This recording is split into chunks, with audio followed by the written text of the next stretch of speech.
dreams where I can move. 'Cause I'm lost in the way you. Hello guys, it's me Ira and welcome back to my channel.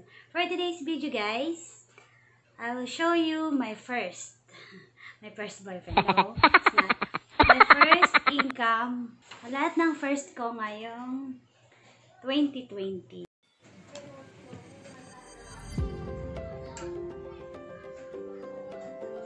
So, eto guys.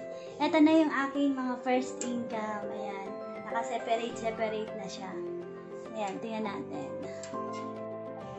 Ayan. Unahin natin guys. Ito.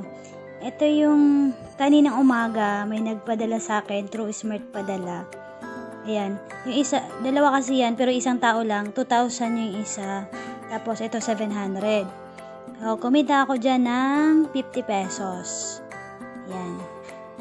Tapos, yun naman ngayon, ito, bills payment. Sa bills payment naman ito. Kita ko dito 20 pesos sa isang transaction. Ayan. Tapos, noong January 3 kahapon, yung income ko naman guys is from remittance. Yung padala is worth 2.8 yung tatlong remittance. January 3 siya, kahapon lang.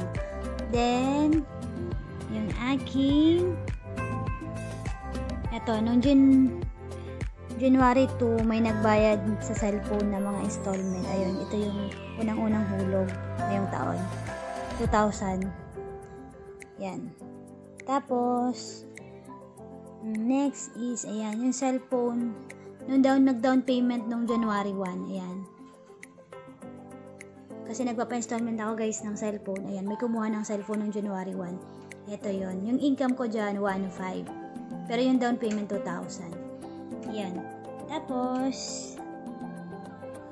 yung first coin ko na bagong ayan, ito, pumasok. Ngayong 2020.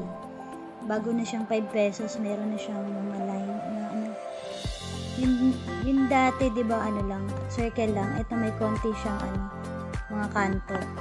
Yan. At saka, syempre, yung New Year talaga nung gabi, hindi ako agad nagsarado, pinatapos ko muna yung 12 midnight. So ayun, 12:05, may pumasok na pera. Yan, ito yung bayad ng bata. Tapos ang income ko, ang pera niyang binili worth 35 pesos. Yung pera niya 100, yung binili niya worth 35 pesos lang. Yan, tinabi ko na yan. Tapos yung 12:07 naman, may 50 pesos na bumili. Ayan. Tapos, ito yung ayan, yung morning na pagbukas ko ng tindahan. Ito naman yung pinakaunang benta ko. Ayan, naka-plastic pa siya. Di ko pa inaalis. At itatabi ko talaga siya sa wallet ko. Ayan. 8:30 AM. Ayan naman, 25 pesos may bumili sa akin. Then, ayan. Ito pa pala guys, meron pa. Meron kasi akong party needs. Ayan. Nagkaroon naman ako ng income na 500 nung January 1 kasi may nag-rent ng table and chair. Ayan. 500 yan. Tapos, isang set lang kasi. Ayan, 500. Ito naman, sa jeep, sa pamamasadang jeep ng asawa ko, naggala kami. Tapos, pag uwi namin, dumaan kami dun sa paradahan nila. May mga hindi pa nakakasakay na pasahero. Nag-pick up kami doon. Ayan, meron akong 200 pesos na first income naman sa sasakyan. Ayan. Ito guys yung wallet ko. Kung mapapansin nyo, marami siyang bulsa. Ayan. May mga bulsa to guys. Ayan, may pera pa dito. Itong mga pera na to, ayan, taga 20, 100. Ayan din yung mga pera ko na first income last year. So, ito din yun. Yan. Yan, may barya pa. Hindi ko yung tinatanggal, di ko rin ginagastos ito. Di ko alam na kung saan siya galing kasi hindi ko na nilagyan. Pero ayan yung mga income ko nakaraang taon na nasa wallet ko lang.